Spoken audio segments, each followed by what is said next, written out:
Hello everybody! Thank you so much sa mga nanonood. Ngayon po, meron po akong inihanda. Okay? Mga English Tagalog translations. Okay? Habang ginagawa o dinidiscuss ko po itong translations na to, para magkakaroon po kayo ng idea yung tungkol sa basic sentence pattern. Okay? Para malaman nyo kung paano kayo mag-translate. Siyempre, kung magta-translate kayo or gagawa kayo ng sentence, una muna yung subject. Okay? Susunod na yung verb. Tapos, susunod na yung other complements tulad ng nakikita natin. Sige, umpisahan na natin guys. Okay? Halimbawa guys, ito. Sasabihin natin na, nakita kita kahapon. Sa English, I saw you yesterday. Kasi yung salitang see, okay? See.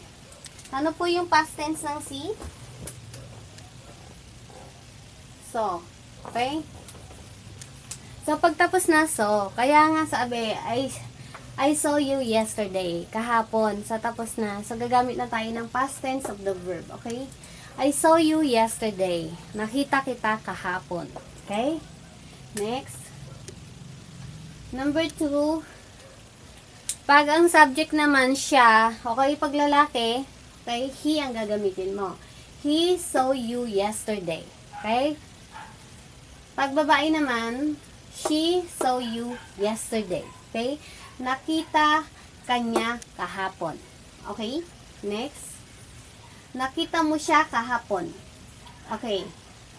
You saw him, pag ang nakita mo lalaki, you saw him yesterday. Okay? Pag ikaw nakita mo is babae naman, okay? You saw her yesterday. Okay? Sinong nakita mo? Her. Okay? Kaya, you saw her yesterday. Okay? So, mapapansin nyo guys, ito yung subject muna. Okay? Tapos, verb. Okay? Oh, sabi niya, you saw, sinong nakita mo? Him. Okay? Tapos, other complements na. Kailan? Yesterday. Okay? So, ganun lang yung guys. So, una muna yung subject, tapos verb. Tapos, other complements na. For example, nakita mo siya. Okay? Sinong nakita mo? Siya. Kailan? Yesterday. O, ganun lang yung guys. Next.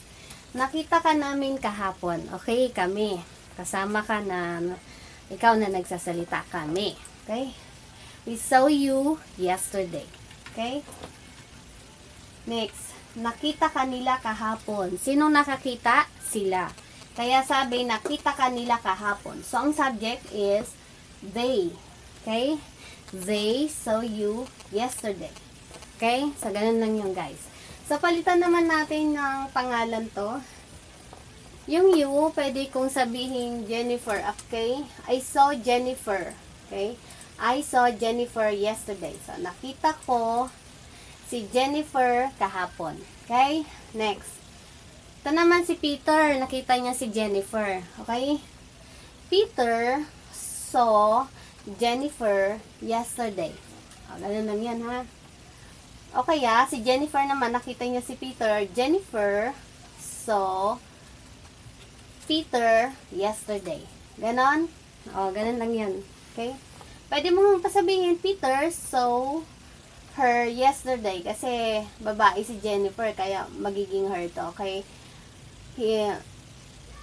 Okay, Peter saw Jennifer yesterday. Ganon lang yung guys. Next. Nakita mo siya kahapon. Sino yung, pwedeng yung nakita mo, pwedeng si Jennifer o kaya si Peter. Okay, you saw Peter yesterday. Okay? You saw Jennifer, kasi her yesterday. Okay? Next. Pwedeng nakita mo sila kahapon. So, ikaw, marami kang nakita sila. Pwede mo itong palitan. You saw them, okay, sila, them, yesterday. Ganun lang yung guys. Nakita ka namin kahapon. Okay, halimbawa, nakita namin si Jennifer. We saw Jennifer yesterday. Okay? Kaya balik rin natin si Jennifer, nakita kami. Okay, nakita kami. Okay. Jennifer saw us yesterday. Okay? Next. Nakita kanila kahapon. Pag sinabing nakita kanila kahapon, sino yung subject? Sila. Kaya, sa English, yung sila, they saw you yesterday. Okay? Pwedeng sila, nakita nila si Peter. O kaya, they saw Peter yesterday. Okay? Diba si Jennifer? They saw Jennifer, instead na you, Jennifer palitan mo. Okay? They saw Jennifer yesterday. So, ganun lang yung guys. Guys, naintindihan niyo po? Okay. So, ito guys, yung simple translations. Okay. Pinakita ko dito, may subject, may verb, tapos other complements na. Okay. Pwede mong palitan yung, hindi pwedeng laging minsan gagamit ka ng pangalan para matukoy ng kausap mo kung sino talaga yung tinutukoy mo. Okay. Next. Ito na, tungkol sa, alimbawa guys, meron kayong plano na gagawin, o kaya nag-promise kayo sa isang kaibigan. Okay, gagamit kayo ng will, kasi gagawin nyo pa lang. Okay, gagawin nyo pa lang, pinlano nyo na gagawin, o kaya nag-promise kayo na gagawin nyo. So, gagamit kayo ng will. Okay, I will call you later. Okay, sino yung subject? I, ako. Tatawagan kita mamaya. O kaya, ako ay tatawag sa'yo mamaya. Di ba ganun tayo? Pwedeng maglalagay ka ng I. Okay, ako ay tatawag sa'yo mamaya. O kaya, tatawagan kita mamaya. Okay, sa isa lang yan. Sa English, I will call you later. Okay? Pwedeng yung later, pwedeng palitan ng tomorrow. Ibig sabihin bukas. I will call you tomorrow. Okay? Next. He or she will call you later. Pag lalaki yung tatawag sa'yo, okay, he ang gagamitin mo. He will call you later. Okay? Tatawagan ka niya mamaya. Pag babae naman, ang tinutukoy mo, gagamit ka ng pronoun, instead na noun niya, she ang gagamitin mo. Okay? She will call you later. Okay?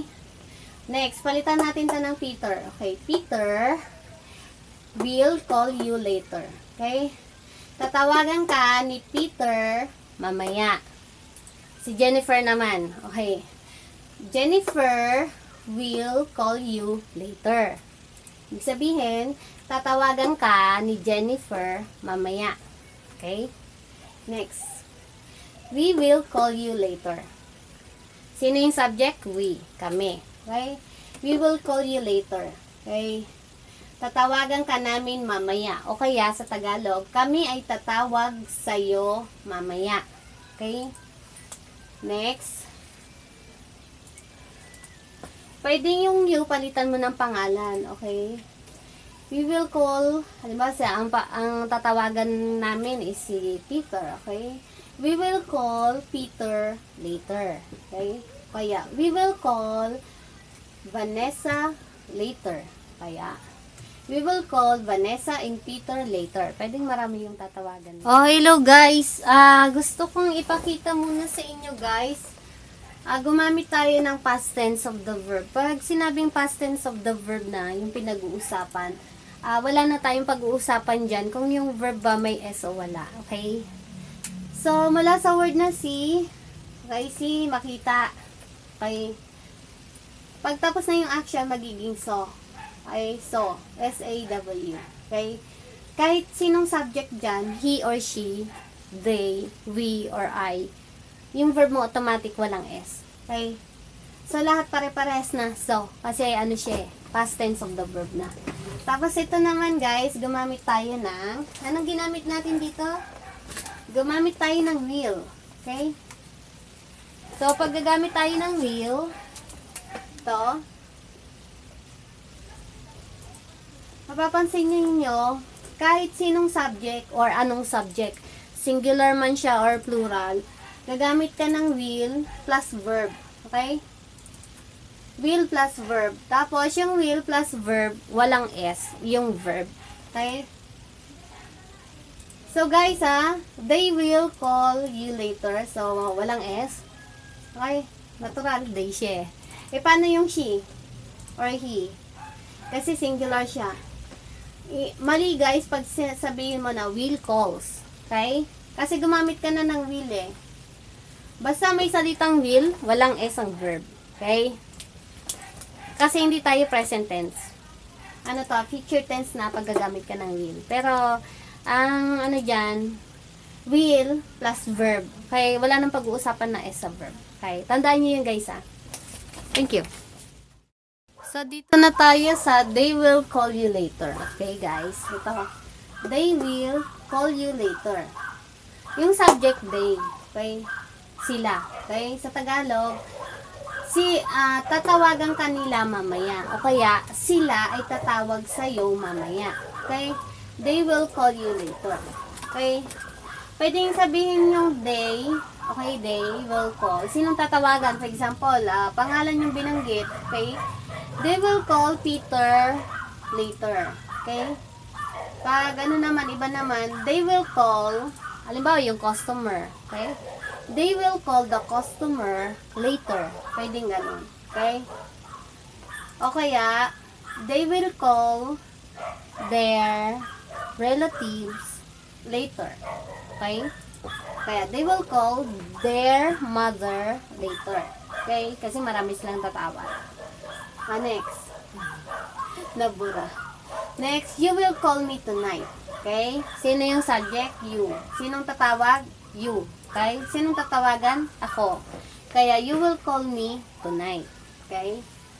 Sa Tagalog, tatawagan mo ako mamayang gabi. Kaya, ikaw ay tatawag sa akin mamayang gabi. Okay?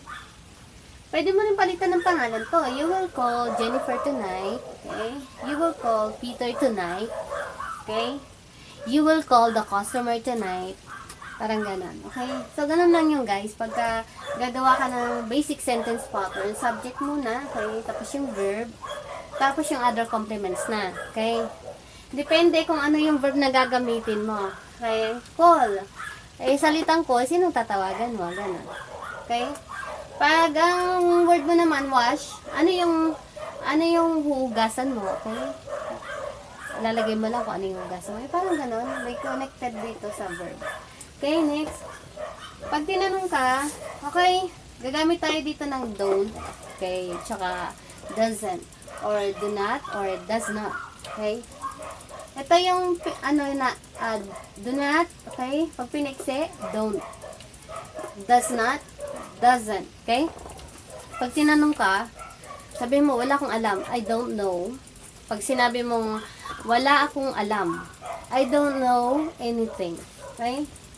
Wala akong alam. I don't know anything. Okay?